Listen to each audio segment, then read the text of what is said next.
Let me introduce myself. My name is Fiona Savitriani. My study number is 2602303172. The important points from the audio is different style of gym cutting. The style is Kabuken, the table cut, the rose cut, and the brilliant cut.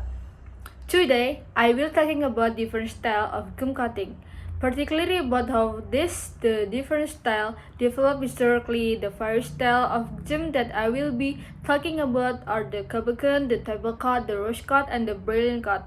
The first style of gum cutting, which you can see in this drawing, is the kabuken. The kabuken is a round shape without fades. The kabuken style is quite old. It was the earliest style used to finish gum. The kabuken in this drawing are shown from the side. A kabuken could be a simple kabuken that the round top and a flat bottom, or it could be a double kabuken which is round on both the top and the bottom. It was discovered early on that powders of hardest material, such as diamond, could be used to be polished gumstone, and many ancient cultures used this method to finish gum. The kabuken cut was not a face cut. A face, for those of you who don't know, is a flat surface cut into a gem. It's not clear when fasting of stone first developed. Stone were fetched as early as the 15th century in Europe, and they may have been fasted earlier than in other cultures. Now we look at one of the earliest style of fetch gum, the table cut. You can see a table cut stone from the top and from the side in this drawing.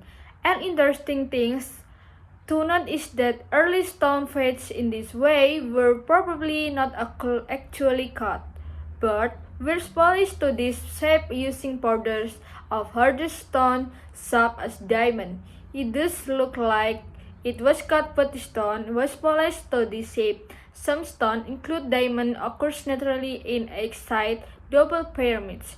To create a double cut from egg-shaped double pyramid, only to polish a flat surface on the top of one set of naturally occurring egg-shaped shapes. The next step in the development of gum cutting is the rose cut. In a rose cut, a stone is actually cut rather than polished. This was one of the earliest methods of fixing the entire surface of a diamond or other gem. It's a very pretty cut, isn't it?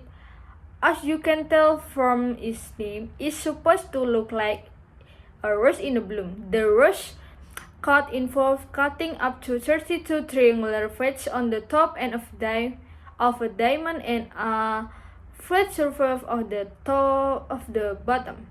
On the bottom, you can see a rose cut in the drawing from the top and from the bottom. Oh, excuse me, that's a top view and a side view. There's no bottom view of the rose cut. Now you should note that this type of cut was beneficial because it maintains much of the original stone. However, it doesn't reflect like in a way maximize the stone shine and brilliance. Because it doesn't reflect light as well as other cuts, the rose cut no longer used much today. The last type of cut we'll look at the brilliant cut. The brilliant cut name into use after the other styles. You can see a brilliant cut from the top and from the side and from the bottom. The brilliant cuts face on the side and top and also on the bottom.